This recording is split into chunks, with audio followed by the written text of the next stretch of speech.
नमस्कार मित्रांनो, एका क्षणात हसत खेळतं कुटुंब उद्ध्वस्त झालं आणि एका वडिलांच्या डोळ्यासमोर त्यांचं सर्वस्व कायमचं निघून गेलं।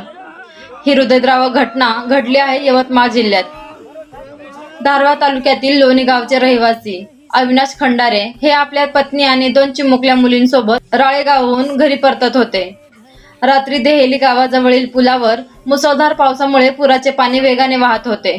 त्याच वेळी कार पुलावरून जात असताना पाण्याच्या प्रचंड प्रवाहात वाहून गेली। या दुर्घटनेत अविनाश खंडारे यांनी झाडाचा आधार घेत स्वतःचा जीव वाचवला, मात्र त्यांच्या पत्नी आणि दोन्ही मुलींना बाहेर काढण्याची संधीच मिळाली नाही। रात्रभर सुरू असलेल्या शोध मोहिमेनंतर बोरी गोसावी परिसरात कार सापडली आणि त्यामधून तिघांचे मृतदेह बाहेर काढण्यात आले। या एका दुर्घटनेने संपूर्ण यवतमाळ जिल्हा शोकसागरात बुडला आहे। पावसाळ्यात पुलावरून पाणी वाहत असेल तर जीव धोक्यात घालू नका। काही मिनिटाचा उशीर चालेल, पण आपल्या माणसांचा जीव अमूल्य आहे। दिवंगत आत्म्यांना भावपूर्ण श्रद्धांजली आणि त्यांच्या कुटुंबियांना हे दुःख सहन करण्याची शक्ती लाभो हीच प्रार्थना। धन्यवाद।